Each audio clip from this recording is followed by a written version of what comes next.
Where yesterday you got all the coverage of the Zack Martin retirement press conference, and I think the highlight was from our next guest. First, this is Zack. Brad Sham asked Jerry Jones, are you going to put him into the Ring of Honor before the Hall of Fame? We're going to play this waiting game again, and Jerry laughed and said yes, he's going to go into the Ring of Honor beforehand, and Zack was asked what that type of achievement would feel like. They would mean a great deal, right? You try not, again, like when I came into the league, none of that stuff was ever on my radar. Like I was just trying to get here and make sure I didn't screw it up. They drafted me to go in there and play right away. So my focus was on, hey, I'm going to do whatever I can for the team. And then obviously started having some success, and, those things get brought up and you start thinking about them a little bit. And, absolutely it would be a great honor one day if those happen. Voice of America's team, Brad Sham, joining us now live on Shan and RJ 105.3 The Fan. I like the aggression there, Brad. I like the strategy. Very well done. I just remembered, as I told you yesterday, Sean, when he had the first press conference with Jimmy Johnson, that the subject was discussed, and he was on TV. He said, yes, he's going in the Ring of Honor. And nobody asked him when. And then a few years went by, and people said, well, wait, he lied. I said, he didn't lie. But he just never said when it was going to happen. So now we've got him on the record. I just think that's a really important thing. He does, too, by the way. That's why he put Gil Brandt in when he put him in, because he wanted to make sure that it helped Gil's Hall of Fame chances. And that's why I think we'll probably see Jason Witten go in this year before the Hall of Fame vote. It's just important when those Hall of Fame voters get around to it. And I don't think there's any question about Zack Martin going in, but he really ought to be a first ballot guy, and I think that'll help him. So you really think it plays a big role in that Hall of Fame room? If they're I think in their it's a role, RJ. I don't know if I'd say, I don't know how big, and I think how big depends on what the guy's credentials are, and maybe who the presenter is. There have been times that a guy's credentials have been so good, I've been told, I mean, obviously I'm not one, so I don't know, but I've been told sometimes, like I think it was with either Jerry Rice or John Elway, whoever the presenter was just got up and said, yeah, Jerry Rice, and that was it. And with Zack, I mean, I don't think you have to do anything more than say, he played 11 years, went to 10 Pro Bowls, was All-Pro 9 times and had 7 holding penalties, and then just sit out. And I think that's all you have to do. But I do think that it helps that sometimes those voters, depending on who the other candidates are, they look at little things to determine why would a guy get in one year and not another year, and does his team have something like a Ring of Honor, and is he in it? And if he's not, well, what does that mean? So let's just remove all doubt. Jerry says that it's now an argument with Zack versus Larry Allen. He's basically Larry Allen's twin. How do you recap the career of Zack Martin?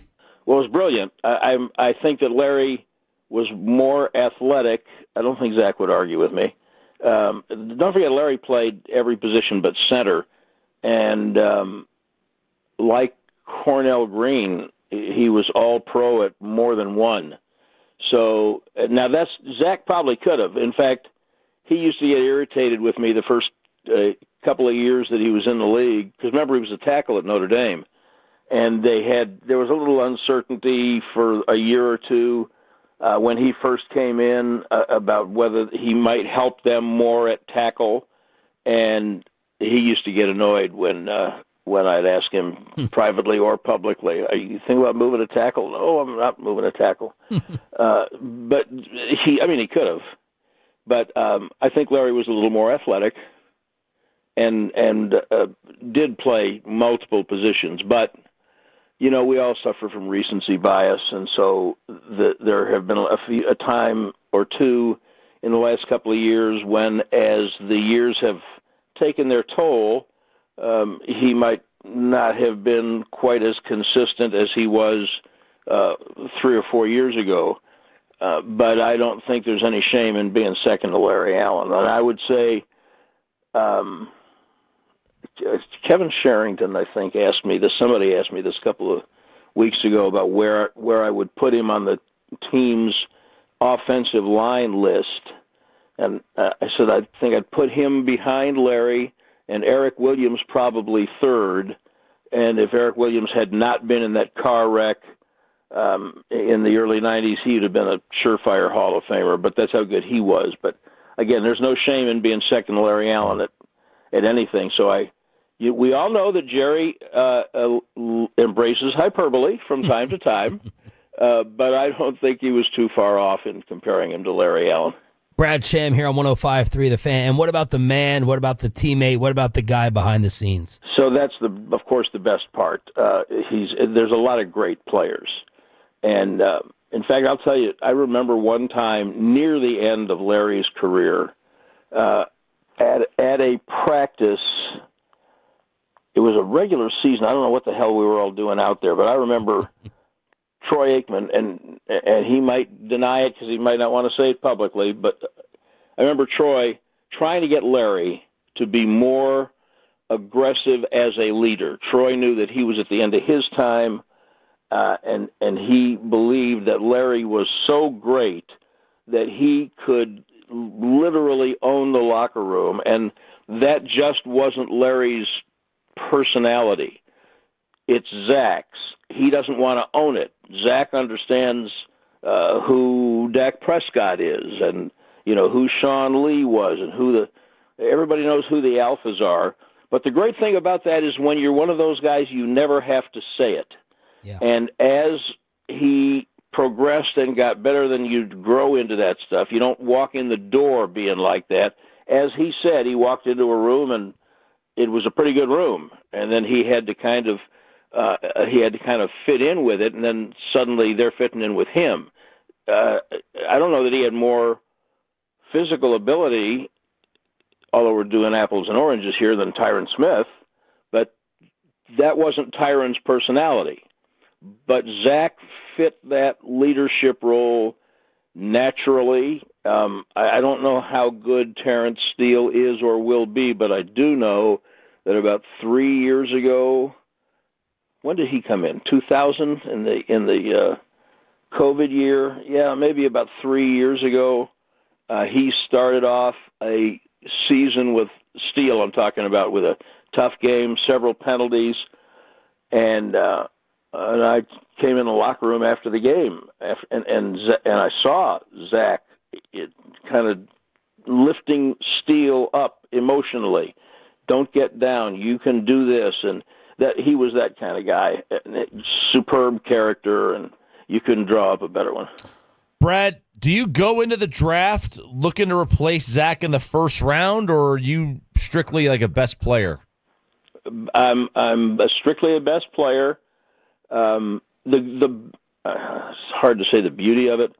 Do you manipulate your board then?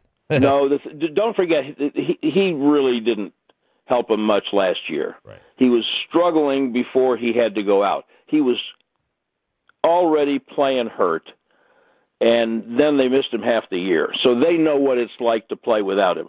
They've had plenty of time to evaluate Beebe and Hoffman, and nobody's talking about Bass anymore, but everybody was in love with him a year or two ago.